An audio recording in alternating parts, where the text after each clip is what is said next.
On this week's episode of Seahawk Central News, the Boy Scouts of America are showing support for gender equality in a huge way. Learn just who these young boys will be welcoming into their troop. And later, Me Too is the most recent hashtag to be trending on social media platforms like Facebook. Discover the different celebrities supporting the trend, as well as the meaning behind its powerful message. We have all of that and more. I'm Sydney Bouchelle. And I'm Patrick Cogan. Sit down and stay tuned because Seahawk Central News starts right now.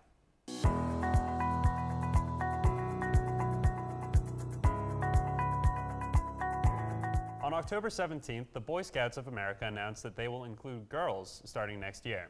This decision came after lobbying and pleas from families and girls themselves.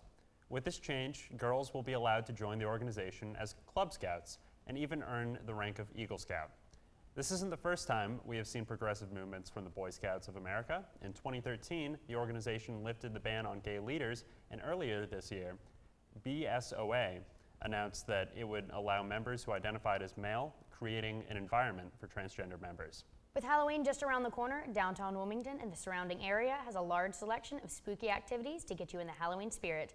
SCN reporter Abby Cook is in studio to bring us up to date on what's up in Wilmington for the month of October. Thanks, Sydney. Maze Craze at Galloway Farm in Hallsboro, North Carolina features a huge corn maze, hay rides, bartle train rides, and live farm animals. Also, the Hocus Pocus 5K Monster Mile Fun Run courses through the secluded private community of Compass Point in Leland and includes spooky parts along the way. Costumes are encouraged. Wilmington Horror Story Mansions of Madness takes place at the Bellamy Mansion and the Burgoyne Wright House in downtown Wilmington. These two historic sites transformed into haunted houses featuring ghosts, goblins, and ghouls, courtesy of the pineapple-shaped lamps, the local improv troupe. For more information about these three activities, visit whatsonwilmington.com. Thank you, Abby. Early voting for the municipal government began on October 19th in New Hanover, Pender, and Brunswick counties. These early elections for local government include mayor and city council. Due to North Carolina voting law change to policy, voters must make sure to go to their assigned precinct. Votes cast in the incorrect voting center will not count. North Carolina officials stated that the changes make it harder for people to cast multiple votes or impersonate others. Early voting takes place from now until November 4th, with Election Day on November 7th. Be sure to cast your vote today. As busy college students trying to get good grades, stay healthy, and have a social life, we understand that keeping up with current international news stories isn't always your first priority. So, to help you do so, SCN reporter Mackenzie Rankin is in studio in our International News Corner to help bring you up to date with what's happening on the other side of the world. Thank you, Patrick. Thousands marched in Mogadishu, the capital of Somalia, this week after the country's deadliest terrorist attack this past Saturday. A truck carrying a bomb killed over 350 people and injured 300 more. The demonstrators were mostly young men and women marching for unity in the heart of the war-torn African nation.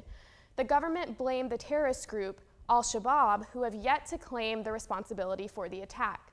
This is one of the most lethal terrorist attacks in recent history. Many nations, including the UN, have since condemned the attacks and sent their condolences to the victims. Well, thanks, Mackenzie, for that international update. If you've been on Facebook or any other social media platform, you may have come across someone's status update. #MeToo. The idea is that victims who have suffered from sexual assault or harassment band together and share their stories to provide strength in numbers. Within the first 48 hours of the hashtag appearing, Twitter says it was used over 1 million times, and it was posted over 12 million times as well on Facebook in the first 24 hours. Users' goals by using the hashtag is to raise awareness of the grossly high number of people who have been assaulted or sexually assaulted. The Me Too campaign originally started in 2007 on social media, but now has reemerged with greater numbers and support after accusations arose about sexual assault in Hollywood.